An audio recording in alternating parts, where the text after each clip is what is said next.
Olá pessoal, tudo bem com vocês? No vídeo de hoje vamos falar sobre novidades em relação à pensão por morte. Existem decisões que são proferidas na Justiça que resolvem pendências que o INSS não resolve na via administrativa. E é por isso que é importante a gente trazer essas informações para vocês aqui, porque muitas vezes o INSS vai negar o benefício, mas você consegue converter essa decisão em uma possibilidade de benefício, então, na Justiça. Se você quer saber tudo sobre pensão por morte e esse tema 286 da TNU, que fala de facultativo baixa renda, assista esse vídeo até o final que eu vou te explicar tudinho. Mas antes do conteúdo, eu peço que você se inscreva no canal, curta esse vídeo e compartilhe com seus amigos para que todo mundo fique por dentro de tudo que acontece na Previdência e para que eu saiba que vocês estão gostando dos vídeos. Relembro vocês dos cursos, dos links nas redes sociais, estão todas aqui no link da descrição do vídeo. E para quem ainda não me conhece, meu nome é Gabriela Lopes, eu sou advogada, sou especialista em direito previdenciário e estou aqui hoje para te ajudar a resolver os seus problemas com o INSS. Bom, pessoal, estou um pouquinho sem voz hoje, mas vim aqui trazer o conteúdo de sempre para vocês. Toda quarta e sexta-feira, ao meio-dia, tem vídeo aqui no canal. E hoje eu vou falar sobre pensão por morte. Como eu falei no começo do vídeo, existem decisões que o INSS vai negar o benefício para você na via administrativa. Você pode até fazer recursos para a junta de recursos, câmara de julgamento, porém ainda assim vai ser negado o benefício porque o INSS não tem o mesmo entendimento do Poder Judiciário.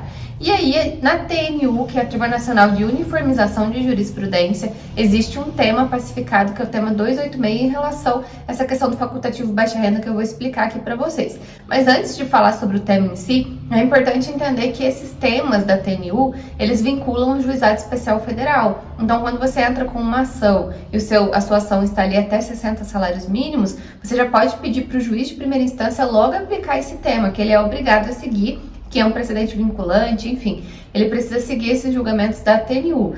Então você já pode pedir para aplicar esse tema 286 da TNU ao seu caso, sabendo exatamente o que o juiz vai ter que considerar, né? Dessa forma, pessoal, é importante a gente sempre ficar de olho não só no INSS, mas também nesses julgamentos que são vinculantes, súmulas, temas, tanto do STF, STJ, quanto da TNU, que são pacíficos ali na jurisprudência, ok? E o tema 286, ele fala o seguinte, ele fala de pensão por morte, fala de facultativo baixa renda. O facultativo baixa renda é aquela pessoa que paga 5% do salário mínimo.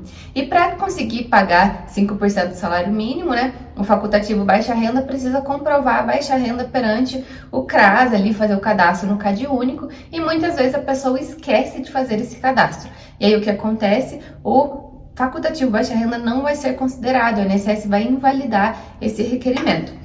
É possível fazer a complementação. Então, por exemplo, você pagou ali um tempão como facultativo baixa renda e foi pedir aposentadoria, foi pedir auxílio-doença e o INSS negou porque aquele facultativo baixa renda não foi validado pelos cadastros necessários. E aí você pode então complementar de 5% para 11% ou de 5% para 20% para fins de obtenção do benefício, dependendo do benefício que for. Ocorre que muitas vezes a pessoa que efetuava os pagamentos com o facultativo baixa renda e teve esses pagamentos invalidados, faleceu. E no caso do óbito, quando os familiares, né, os dependentes do segurado que tem direito à pensão por morte forem pleitear o benefício, o que vai acontecer? O INSS vai negar porque essas contribuições não foram validadas. E aí começou a discussão, tanto no INSS quanto na Justiça. É possível que os dependentes façam, então, essa complementação, que paguem a diferença que o INSS pede, né, já que ele não validou, para complementar para 11% ou 20%, é possível que os dependentes façam esse tipo de recolhimento? E o INSS dizia que não e foi para a Justiça, então, e a TNU disse que pode sim. E esse é o tema 286 da TNU, fala o seguinte: é possível a complementação após o óbito pelos dependentes das contribuições recolhidas em vida, a tempo e modo, pelo segurado facultativo de baixa renda, do artigo 21, inciso 2º, linha B da Lei 8.212, da alíquota de 5% para as de 11% ou 20% no caso de não validação dos recolhimentos. Então, se o recolhimento estiver ok, os dependentes vão receber ali a pensão por morte sem problema nenhum. Se os recolhimentos forem feitos pelo segurado que faleceu em vida, ou seja, ele estava pagando certinho, mas depois do óbito não foi validado, aí os dependentes podem ir lá e recolher essa diferença. E aí é importante a gente saber quem tem direito à pensão por morte, né? A pensão por morte, ela está prevista em lei e é pago aos dependentes do segurado que falecer. Então a gente precisa saber se a pessoa que faleceu é segurada, ou seja, se estava pagando o INSS regularmente, se recebia um benefício do INSS, não pode ser LOAS, tá? Que LOAS não deixa pensão, ou então que mantinha qualidade de segurado. Então, se o falecido era segurado e podia deixar realmente pensão por morte, os dependentes podem pleitear. E aí, quem são os dependentes do segurado? A Lei 8.213 prevê como dependentes do segurado que poderiam pedir pensão: cônjuge, companheiro, companheira, filho não emancipado de qualquer condição, menor de 21 anos ou inválido, ou que tenha deficiência intelectual ou mental ou deficiência grave.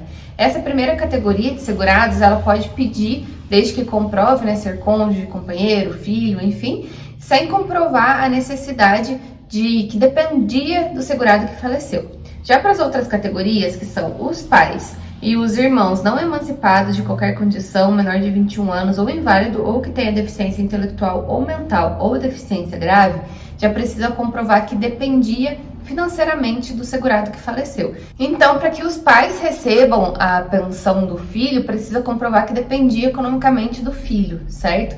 O filho só pode pedir pensão dos pais se ele tiver menos de 21 anos ou tiver alguma deficiência grave que considere como inválido para fins previdenciários, né? Sobre a pensão por morte, é importante te relembrar que existe prazo para pedir a pensão e para receber desde a data do óbito. Então, para os filhos menores de 16 anos é 180 dias e para os demais segurados é até 90 dias. Então, se pedir a pensão até 90 dias da data do óbito, é possível receber os retroativos desde a data do óbito. Passou esse prazo, vai ser pago desde o requerimento. E aí é importante vocês se relembrarem também que o direito à pensão não prescreve. Então, se você descobriu que tem direito à pensão por morte e você seria um segurado que receberia de forma vitalícia, por exemplo, como cônjuge, que pode acontecer, você pode pleitear a pensão por morte a qualquer momento. Então, pode ter passado 20 anos do óbito e você percebeu que tem direito a receber a pensão da pessoa lá de trás, é possível você pedir hoje, só que você vai ter os reflexos financeiros daqui para frente, tá? Então, não tem atrasados. É diferente de, por exemplo, se você for o filho, na época do falecimento tinha menos de 21 anos e hoje você já tem 40 anos. Você até poderia pedir a pensão, só que os reflexos financeiros são muito antigos e os reflexos financeiros seriam aí no máximo de 5 anos para trás. Então não dá para você pedir a pensão porque você não teria direito de receber nada financeiramente hoje, porque você tinha que ter feito esse pedido até os 21 anos e já prescreveu o direito de receber as vantagens, né, o valor financeiro que você teria direito lá atrás.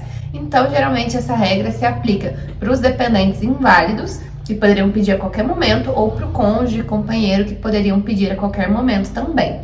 Para o cônjuge, então, temos algumas restrições. Por exemplo, é necessário comprovar no mínimo 2 anos de convivência, união estável ou de casamento, né? E acaso não tenha esse tempo, o valor da pensão vai ser até pago, mas por menos tempo, né? Por apenas 4 meses. É também necessário que o segurado falecido tenha pago mais de 18 contribuições. Se pagou menos de 18 contribuições, vai receber por 4 meses só o dependente. Agora, caso tenha pago por mais tempo, pode receber por mais tempo também. E aí, para o cônjuge, tem aquela questão da diferença cônjuge, né, e companheiro, tem aquela questão da idade do beneficiário pelo tempo que ele vai receber pensão. Então, por exemplo, se o beneficiário tem menos de 21 anos, ele vai receber por 3 anos. Se ele tem entre 41 anos e 43 anos de idade, ele vai receber por 20 anos. Tem direito a receber a pensão vitalícia o cônjuge ou companheiro que tenha mais de 44 anos de idade, tá bom?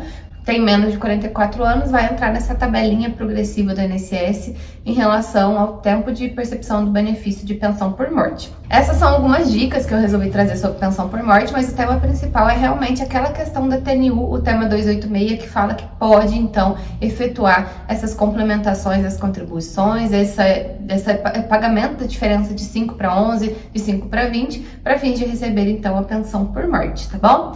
Espero então ter esclarecido essa informação, fiquem de olho, porque algumas vezes vocês têm que levar suas decisões negativas do INSS para a justiça para conseguir o benefício. Fique de olho nos demais vídeos e vejo vocês na próxima semana com novos vídeos. Até mais!